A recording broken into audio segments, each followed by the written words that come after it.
Good morning, everyone. I think Brian would be absolutely rapt to the turnout that's come here this morning to celebrate his life. So thank you all for making the effort. Erica and family welcome you to the commemoration of their beloved Brian. Husband, father, grandfather, work colleague and friend. I'm Steve Rogers. I'm honoured to be your MC for today. There is a young Brian with his aunt. Brian showed promise early.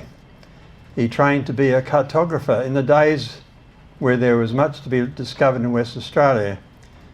You had to have a strong stomach when flying in an unpressurised DC-3 at less than 10,000 feet in the heat of summer. It's not pleasant. Did that ignite a passion to know more about being a pilot? Perhaps at that stage he thought he could do a better job than the pilot that was flying the DC-3. Perhaps. And not just a pilot, but went on to become an instructor. Even that wasn't enough. The club meant more to him than just as a place to become a pilot. He applied his energies to all club activities. As an instructor, Brian gave new aviators the knowledge to become good pilots. Many went on to have careers as commercial pilots. Maybe one of Brian's former students was the captain of an aircraft on a flight that you took. We know Brian was a self-taught historian. At the moment I'm reading Forgotten Flyer for the first time, I'm ashamed to admit. But what an epic. As a historian you learnt not to challenge him on matters of fact, for he could draw upon an encyclopedic knowledge and he used that to author that book. So never challenge him to a contest of facts. This is where we come to the Brian Hernan that I met here in this room in 2006. Earlier in 2004, Brian was having lunch with his mates. Yes, he did have mates. When the idea of holding luncheon meetings with invited speakers was launched. Thus was formed the old Fliers. Stan Scher is the surviving member of that original 12. Stan, would you like to raise your hand? There he is. Wonderful. And it was Stan that thought, I wonder if we should record these meetings, these stories for posterity. And thank goodness he did. Brian kept monthly bulletins, which in the early days, to the granddaughters, that's before email, he posted out. It fell upon him to source speakers and help create their presentations. He gave talks of his own. 58, in fact. He could speak without notes for an hour. You try that sometimes. I can't. The first time I came to an Old Fliers luncheon was in 2006. I was sitting opposite an old boy who was eating and dribbling his food. I asked him if he was a pilot. He said, no. I said, well, big noting myself. See that plane out there? I've flown that one. I've flown this one. And so on. So I said, have you ever flown? He said, well, I was the captain of a bomber in England in 1945. I vowed then to shut my mouth and open my ears. Just look at the talks that Brian gave. They're all available on YouTube on our Old Fliers group today. And I keep telling the old fellas, if you want to be known for posterity, for what you did, this is the way to do it. Here is Brian talking about the time he took a casual job as a pilot at Yallalong Station in 1966. He had flown the boss to a nearby town, maybe Malawa, on business. Getting the chap out of the pub before it was too dark to fly led to this. I went out and said to the taxi driver, well, you know, we really should be thinking of moving almost any minute. And then he asked a few questions and found out who was inside. And I said, it's the owner of Yallalong Station. And he said, I've got to have a beer with him. The taxi driver went in and I was being treated like a bad smell. I was hovering around and saying, let's go, let's go, let's go. And they say, no, we're all right. It's still early, there's lots of light and sun around. I say, no. But anyway, eventually we got going. Halfway home we did a fix on Tallering Peak, and I said, well, we're on track for the station. It's getting dark. And the station owner held his arm out and said, I can normally fit 4 fingers between the sun and the horizon when we get here. And that's for a late arrival. But tonight I can only get 2 fingers between the sun and the horizon. Here we go. So as time went on, the visibility in the distance started to go. And I found that I could see vertically down. And I got the contrast between the scrub and the lighter vegetation that was there, animal fodder. And so before I went up there, I worked in the layers department and had access to aerial photography. I made a big study of the area, particularly in the area of the homestead, and I knew there was a very strange bend in the river quite close to the homestead. So I intercepted the river and tracked as it was getting as dark as humanly possible and came to this bend. And I could only recognise it because as the water scoured around it, it left some of the sandy component very, very light in colour compared to everything else that was there.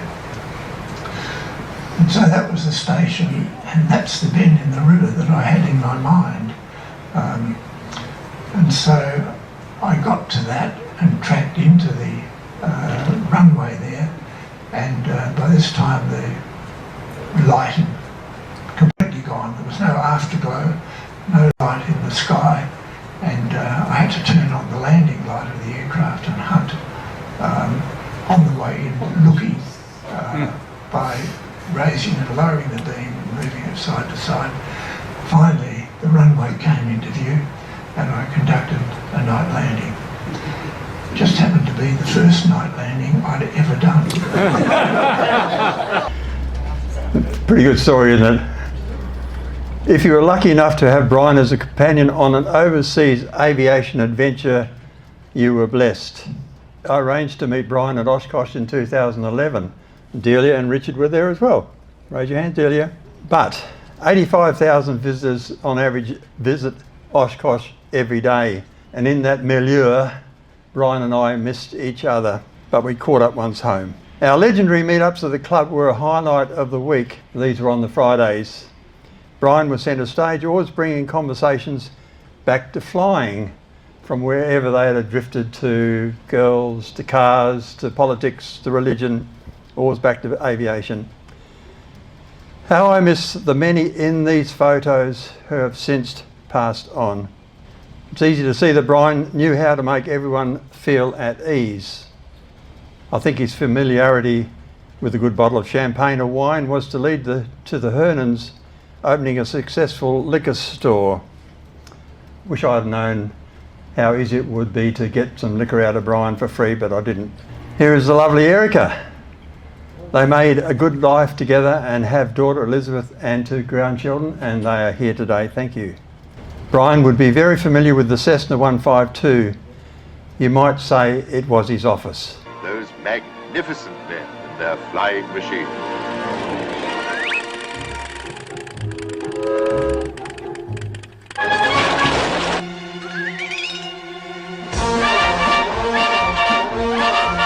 Those magnificent men in their flying machines, they go up to the up, they go down to the down. They enchant all the ladies and steal all the scenes with their up to the up, and their down to the down. Up, down, flying around, looping the loop and defying the ground. They're all frightfully keen, those magnificent men in their flying machines.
Did anyone feel airsick? Even with all the sausage rolls, etc.? The family have asked that we play Vivaldi's Winter, and Ray Chen and the ensemble have done this while we look at the selection of family photos.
This celebrated poem says it all.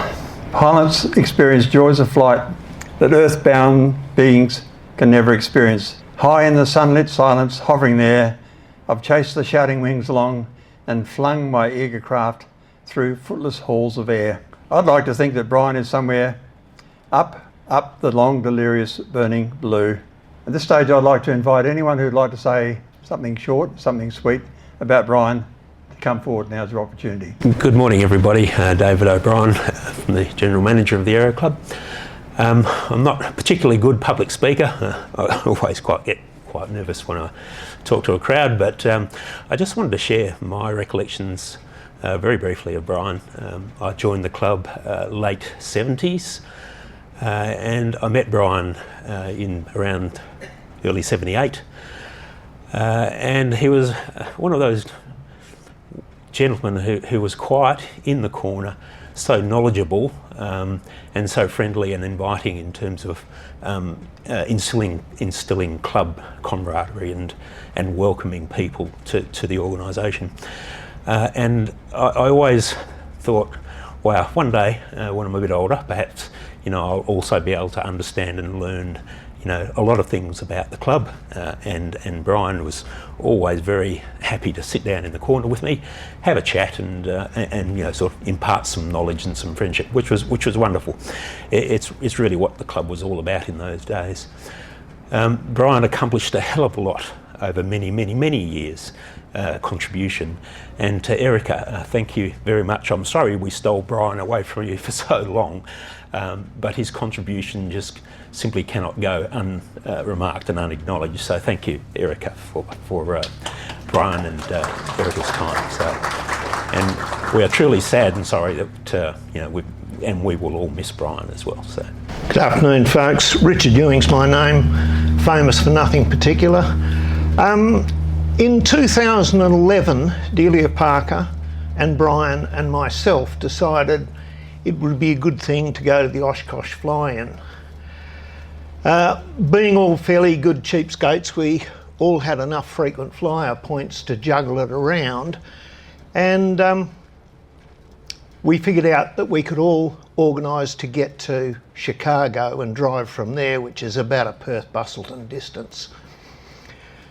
We all arrived at different times, met up at the Chicago airfield and went and stayed at a seedy little motel in Schiller Park in Chicago, and next morning we set off.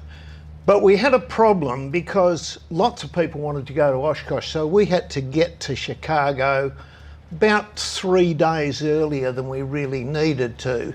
So a decision was made that we would jump in the hire car that we had and we'd go to Dayton in Ohio. And at Dayton, that's where the Wright brothers built the aeroplane, and there's all sorts of bits and pieces there celebrating the Wright brothers. What fascinated me was just how much historic knowledge Brian had. We went there because I thought it'd be a good idea to go to the US Air Force Museum, and that is a truly wonderful thing. I tootled off on my own to have a look around, but Brian and Delia sort of took the guided tour, and partway through the tour, the chap, good American chap, was praising the North American Mustang as the finest aeroplane of World War II. And just when there was a slight pause, Brian said, "Oh, that's the one with the British engine, isn't it?" He told me that with a great big smirk on his face. He said he humped and hawed and said it was, yeah, something about a Merlin. But yeah, he wasn't really pleased to talk about that. And then later on there was a Mosquito there, because the Yanks used those for a little while. And Brian said, "Oh, isn't that a British aeroplane?" And he repeated the same thing when the Spitfire was there. By the time he was finished, I thought we were just going to get thrown out of Dayton, but it didn't happen. He was just such wonderful company. And afterwards, he said to me, "Well, we're going to Huffman Prairie, aren't we?" I said, "Is that something to do with the little house on the prairie?" And he looked at me with a smouldering look, and Delia said much the same. In case you didn't know, because I didn't, Huffman Prairie is where the Wrights learnt to fly their aeroplane. Great big paddock, still preserved with notations all the way round, where the Wrights flew their aeroplane. And then we went up to the Wright Brothers Museum. And I didn't know about that either, and neither did Delia. But that trip was such a pleasure. Brian, wonderful man, very, very dear friend, somebody I always enjoyed catching up with every Friday. Incidentally, we went back and we went up to Oshkosh, caught up with Harry O'Neill, who quite a few of you may know, ex-Airlines of Western Australia, Mickey Mouse pilot. And that still sticks in my mind. And I said to Delia the other day, "Do you realise it's been 14 years since we did that?" Brian Hernan was a great friend of mine, and I'll miss him. With that, we will conclude the formalities for today. There is lots of food here to partake of. Enjoy each other's company, and thank you very much again for attending today.